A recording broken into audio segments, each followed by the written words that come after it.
चलिए बेटा, आज हम देखते हैं एक नया टॉपिक, क्वाड्रेटिक इक्वेशन। इससे पहले हम नाइन्थ का कुछ रिवाइज करते हैं। नाइन्थ क्लास में हमने एक द्विघातीय बहुपद के बारे में पढ़ा था। अब ये द्विघातीय बहुपद यानी कि द्विघात बहुपद की अगर हम बात करें, या जिसे हम कहते थे क्वाड्रेटिक पॉलिनॉमियल, वो क्या होता है?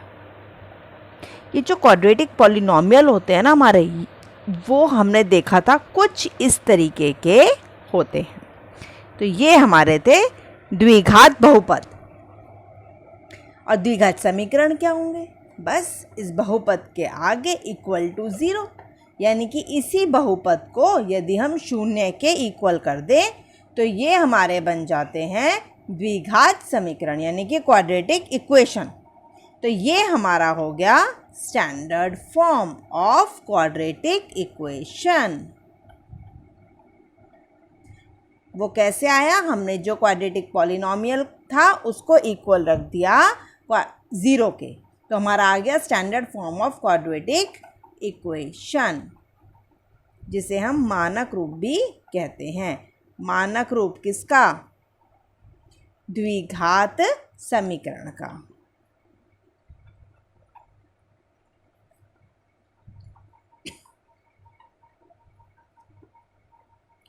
यानी कि कोई भी द्विघात समीकरण किस तरीके का होगा? अगर हम एक नज़र में देखना चाहें तो कुछ इस तरीके का होगा, ax² + bx + c = 0। यानी कि ये जो इसमें कुछ बातें ध्यान देने वाली हैं। पहली, इसमें x वेरिएबल है। x क्या है? वेरिएबल। और उसकी अधिकतम घात कितनी आ रही है? 2। यानी कि जो x है उसकी अधिकतम घात कितनी आनी चाहिए इसमें? 2।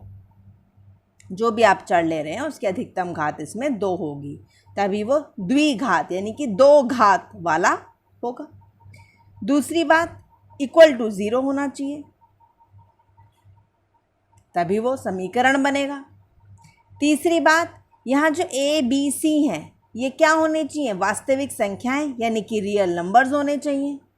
और सबसे महत्वपूर्ण बात, a जो है वो हमारा 0 के बराबर बिल्कुल भी नहीं होना चाहिए। क्यों? यदि a 0 हो गया तो 0x² ये चीज़ खत्म हो जाएगी, क्योंकि ये बन जाएगा 0 के बराबर। फिर क्या बन जाएगा? ये bx + c। bx + c ये क्या बन गया? ये तो लीनियर इक्वेशन आपकी बन जाएगी, क्योंकि जो वेरिएबल x है उसकी अधिकतम घात फिर एक ही रह गई। तो हम उसके बारे में हमने क्या पॉइंट्स देखे? पहला पॉइंट, हमने ये देखा कि ये जो मानक रूप है द्विघातीय समीकरण का, इसमें एक वेरिएबल है। और वो वेरिएबल क्या है? कोई भी हो सकता है, x, y, z, कुछ भी हो सकता है। यानी कि जो चर है इसमें एक है, यानी कि एकल चर है, यानी कि सिंगल वेरिएबल।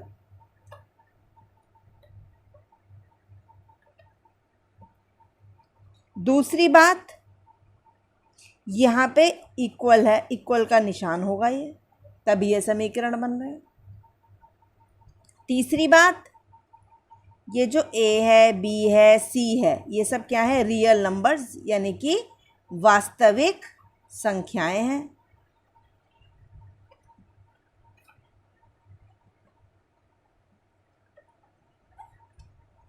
चौथी बात कि इसमें जो a है ये 0 के बराबर नहीं होगा। और बात, ये जो इसमें बहुपद वाला हिस्सा है, ये जो बहुपद है, इसमें इस बहुपद की जो डिग्री है, जो घात है, वो कितनी होगी? अधिकतम घात 2। यानी कि जो भी इसमें हमारा जो पॉलिनॉमियल है, पॉलिनॉमियल की जो डिग्री है वो कितनी होगी? 2। यानी कि बहुपद की जो घात है वो हमारी कितनी आएगी? 2। अब अगर हम ये देखें, अगर हम ये वाली बात करें कि कुछ एग्जाम्पल ax² ये सब तो मुश्किल लग रहा है, हमें कुछ आसान चाहिए। तो हम देखें तो इस टाइप की जो इक्वेशन है ये हमारे द्विघात बहुपद है। अगर हम ये कह दें ये भी द्विघातीय बहुपद ही है, ऐसे लिख लो, ये +2 है, उधर कुदाओ -2 = 0, आ गई स्टैंडर्ड फॉर्म।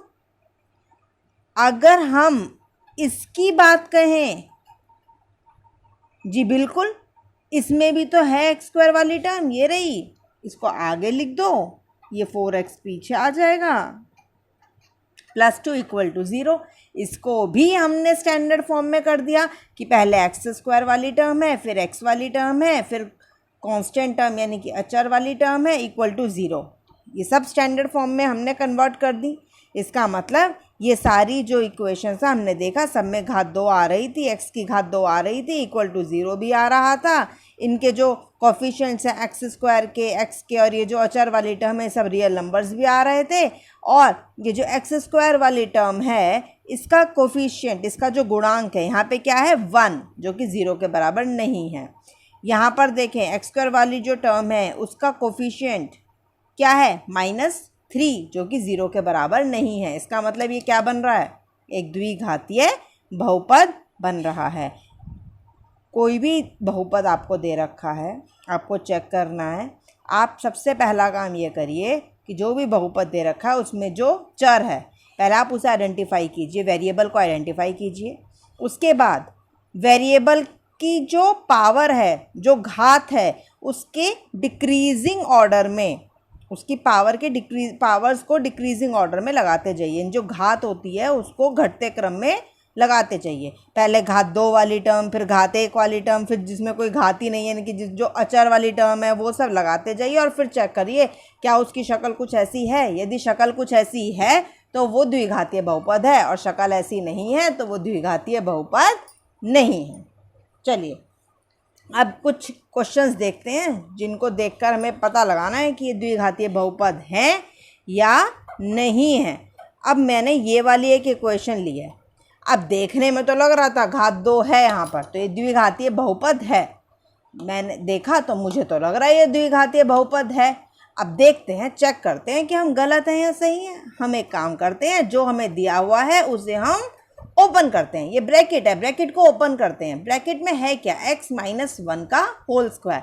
हमने फॉर्मूला पढ़ा था a - b का होल स्क्वायर, जो कि क्या होता है a² + b² - 2ab। तो हमने वही फॉर्मूला लगाया, तो यहाँ क्या हो जाएगा x² + 1² - 2 × x × 1, यानी कि x² + 5x + 4 = x² + 1 का स्क्वायर होता है 1 माइनस, या आ गया हमारा 2x। देखें तो ये x² से x² कैंसिल।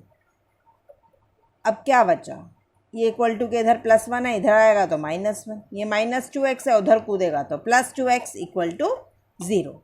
5x + 2x कितना होता है 7x, 4 में से 1 जाते हैं 3, यानी कि सिंप्लीफाई जब मैंने इसे करा ये इक्वेशन आ गई। इसमें वेरिएबल है मेरा x और उसकी अधिकतम घात है 1, यानी कि 1।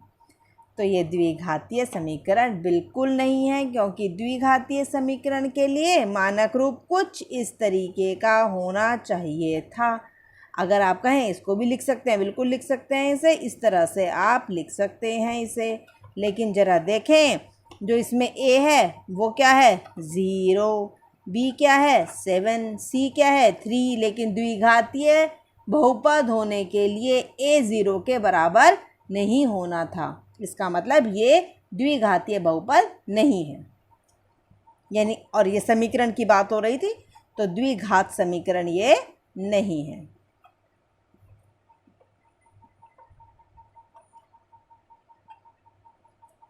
जब भी इक्वल टू आ गया तो हम बात कर रहे हैं समीकरण की, तो ये हमारा द्विघात समीकरण नहीं है। चलिए आगे एक और क्वेश्चन देखते हैं। जब हम इस क्वेश्चन को पहली नज़र में देख रहे हैं तो हमें लग रहा है कि भाई इसमें तो पावर 3 तक जा रही है, इसका मतलब ये तो द्विघात बहुपद समीकरण है ही नहीं, क्योंकि द्विघातीय इक्वल टू का साइन है, समीकरण तो है लेकिन द्विघात समीकरण नहीं है, क्योंकि द्विघात समीकरण में तो घात 2 होनी चाहिए। चेक करते हैं, ओपन कीजिए।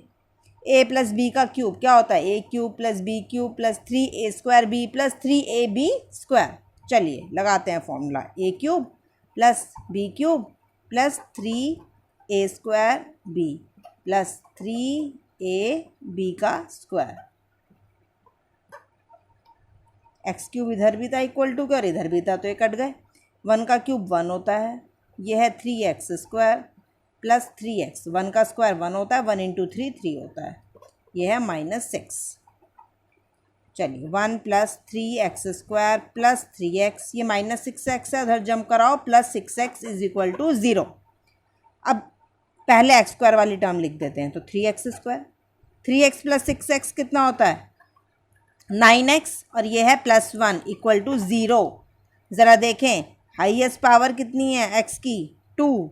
x² का कोफिशिएंट कितना है, 3, जो कि 0 के बराबर नहीं है, इक्वल टू 0 भी है, सब कुछ है। ये बिल्कुल स्टैंडर्ड फॉर्म बन गई, ax² plus bx plus c equal to 0 जैसी, जहाँ पर a यानी कि a किसके बराबर है, 3 के, जो कि 0 के बराबर भी नहीं है, इक्वल टू 0 भी है, सब कुछ है, यानी कि ये द्विघात समीकरण है।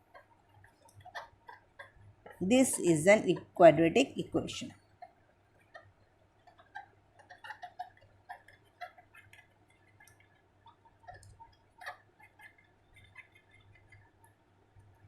चलिए एक क्वेश्चन और देखते हैं।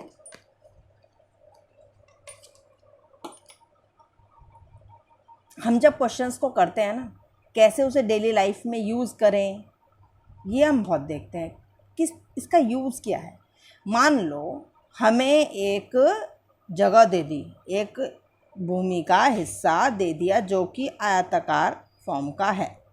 एक आयताकार भूखंड का क्षेत्रफल मुझे बता दिया इतना है, और जो उसकी लंबाई है, ये है लंबाई, वो उसकी चौड़ाई से, ये रही चौड़ाई, उससे 15 मीटर अधिक है।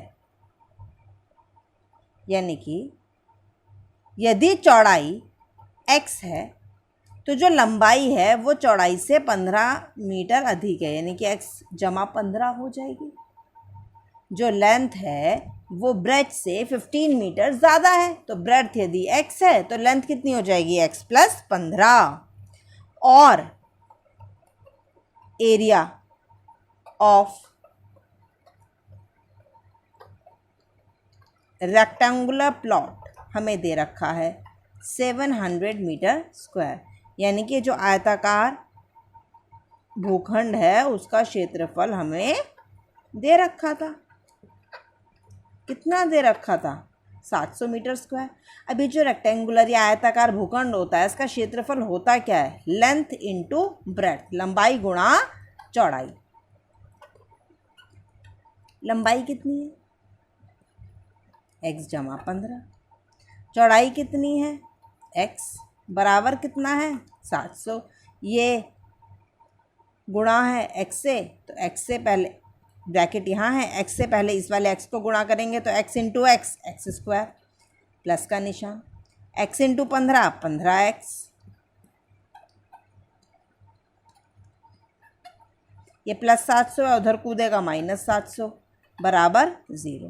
तो ये आ गया क्वाड्रेटिक इक्वेशन, यानी कि द्विघात समीकरण। तो हमारे पास ये द्विघात समीकरण आ गया।